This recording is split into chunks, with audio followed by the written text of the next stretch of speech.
শরীরে নেওয়ার আমার মনে হচ্ছিল আমি হাতছাড়ছিলাম। রোহিতের জার্নিটা আসলে অনেক আগ থেকে আমি রোহিতের গল্পটা শুনছিলাম, বাট আমি মানে আমার কাজ করা হবে এটা জানতাম না। বাট হঠাৎ করে যখন সব কিছু মিলে জিনিসটা মানে আমার করার পরিকল্পনা হলো, তখন থেকেই আসলে প্রায় 6 মাস আমরা এই প্রসেসটার মধ্যে ছিলাম। তো সেখানে এটা আসলে এক কথা মানে এটা এভাবে বলতে গেলে একটু আমার জন্য ডিফিকাল্ট, কারণ এটা একটা অন্য প্রসেস। মানে আমি হাওয়াতে যে প্রসেসে কাজ করেছি সেই টিমের সাথে আমি রোহিত করলাম, কিন্তু সেটা একটা ডিফারেন্ট প্রসেস। মানে এখানে অনেক অনেক কথা বলার আছে, সো ওইটা বলতে গেলে অনেক সময় লাগবে। এবং আমি মনে করি যে আমাদের তো সিনেমাটা রিলিজ হবে যখন, তখন আমি এটা নিয়ে বিস্তর কথা বললে তখন ভালো।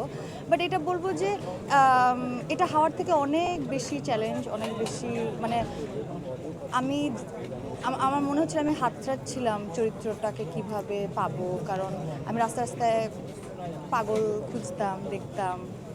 তাদের মতো হইতে চাওয়াটা মানে এটা এত ইজি না, মানে ওই জীবনটা যাপন করা এত সোজা না। মানে আমার মনে আছে আমরা প্রথম লুক টেস্টের জন্য যখন স্পেসে গেলাম, তখন আমি যখন প্রথম আর কি গেলাম ওই জায়গাটা, তখন ওখানে মাটি ছিল না, মানে মাটি কাটা হচ্ছিল, কোনো ঘাস ছিল না। আর এত সান, মানে আমাদের এতটুকু একটা শেডের জায়গা ছিল যেখানে আমাদের টিম দাঁড়াবার মানে কেউ একজন সরলে আরেকজন দাঁড়াবে, এরকম একটা অবস্থার। মানে এখানে মাইগ্রেনের ব্যথা, আমি প্রথম দিন যখন ওই স্পেসে যে আমার মাইগ্রেনের ব্যথা চূড়ান্ত, আমি জাস্ট এইখান থেকে একটুখানি হেঁটে যাচ্ছিলাম, সেটাই আমার মনে হচ্ছে আমি শেষ হয়ে যাব, কারণ ওই তাপটা শরীরে নেওয়ার একটা ব্যাপার ছিল। তা আমি এখানে অনেক দিন থেকেছি, মানে আমি এটা নিয়ে অনেক স্টোরি আছে, অনেক গল্প আছে, এগুলো শেয়ার করতে চাই অবশ্যই। তো যেটা হয়েছে যে আমি যখন প্রথম বললাম যে লুক টেস্টে, তখন দেখলাম যে ওইখানকার অঞ্চলের স্পেসের মানুষদের সাথে আমাকে খুব আলাদা লাগছিল।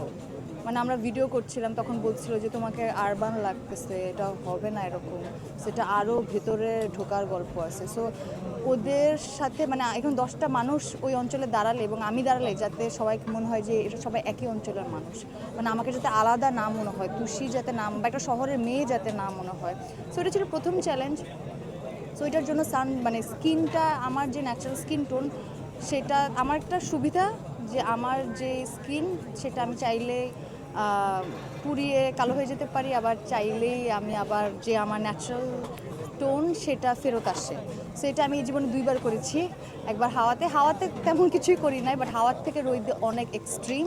মানে সবচেয়ে চ্যালেঞ্জ ছিল যে আমি 6 মাস তো কোনো রকম শ্যাম্পু, সাবান, কন্ডিশনার, কোনো প্রসাধনী ইউজ করিনি, শুধু ওয়াটার, কোনো সোপ, কারণ সোপ দিলে ক্লিন হয়ে যায়। আমি চাচ্ছিলাম আমার পোর্সগুলো বের হোক, মানে পোর্স বলতে মানে ফ্রেকলস থাকুক। আমার যে পান খেতে হতো, আর আমার মা পান খায়, তো পান খেলে আপনার দাঁতের মধ্যে এক ধরনের টেক্সচার আসে, ওইটা চাচ্ছিলাম।